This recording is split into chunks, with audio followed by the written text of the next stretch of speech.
Here's a fun fact for you. A Skoda Fabia is the only car that's allowed to use a badge with the words Monte Carlo on it. And that's because Skoda bought the license to use this to celebrate its historical success in the very famous Monte Carlo Rally. But don't go thinking that this is some sort of rally-inspired hot hatch substitute for the long since discontinued Skoda Fabia VRS, because it really isn't. Sure, there are some sporty design cues inside and out, but this car's focus is comfort rather than performance. Okay, so it gets the 150 horsepower 1.5 litre TSI 4-cylinder turbocharged petrol engine that you can find in many Volkswagen Group products, which makes it the most powerful Skoda Fabia you can buy. But even so, with a 0 to 60 time of 8 seconds, it's not really going to set your boots on fire. There's also a 1 litre version with 110 horsepower that takes a whole 10 seconds to get to 60 miles per hour. So is this a case of triumph in marketing over genuine content? Let's find out.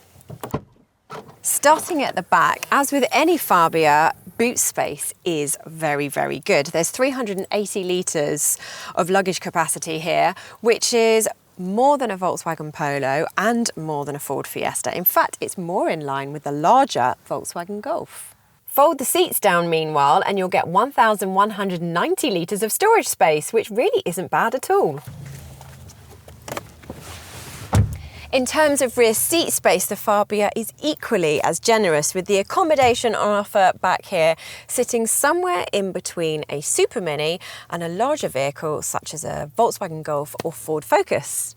That being said, it is a little dark back here, and apart from this slightly strange contraption that you'll want to get rid of if you have a third passenger in the back, there's not that much in the way of storage. Up front, things are a little more plush. We've got these red flashings on the door cards and a bit of detailing around here, and this prominent red horizontal line going across the dash. In fact, compared with other Skoda Fabias, which are a little more Spartan, this actually feels quite fancy. The front seats in particular are impressive, but not for the reason you might think, because even though they seem like they'll be grippy, sporty racing style seats with their deep side bolsters and wide shoulder area, in fact the thing you notice most is how soft and comfortable they are. They're rather like the car itself really. They look sporty, but in reality they're just very comfortable and easy to live with. This version of the Fabia is decently equipped too. We've got dual zone climate control, Apple CarPlay and Android Auto, keyless entry and start, and a digital driver's display. Oddly though, you don't get built-in sat-nav, and if you go for the SEL version, which is £1,000 cheaper, you do get built-in sat-nav.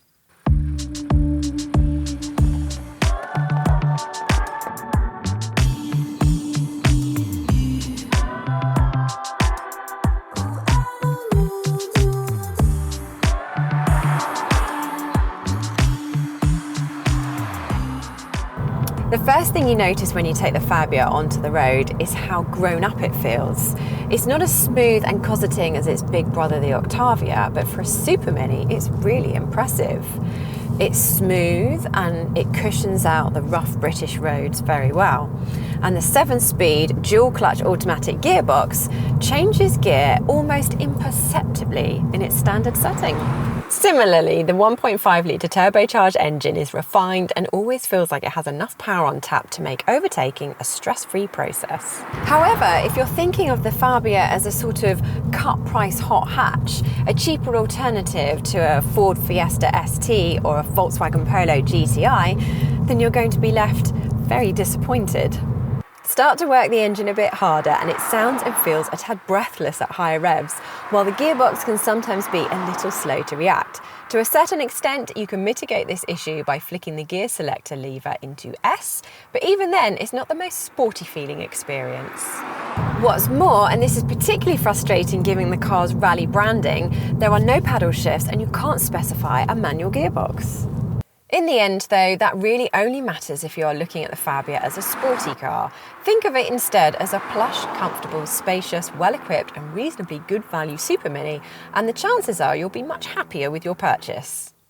You might be a little less chuffed when it's time to visit the petrol station because the official fuel economy figure is 47.9 mpg, but we've been getting closer to 35. Mind you, if fuel consumption is a consideration to you, then you'll probably be better off going for the 1 litre, which returns 55 miles per gallon.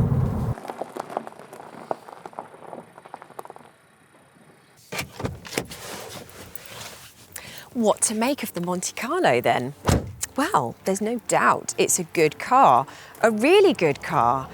Just like others in the Skoda Fabia range, it's just the marketing message in the car with this particular one just don't really seem to match. What do you think? Let us know in the comments below, and if you're considering buying a Skoda Fabia or indeed any car, head to cargurus.co.uk to find loads of great cars for sale from top-rated dealers. And with our super clever pricing technology, we'll even tell you whether it's a good deal or not.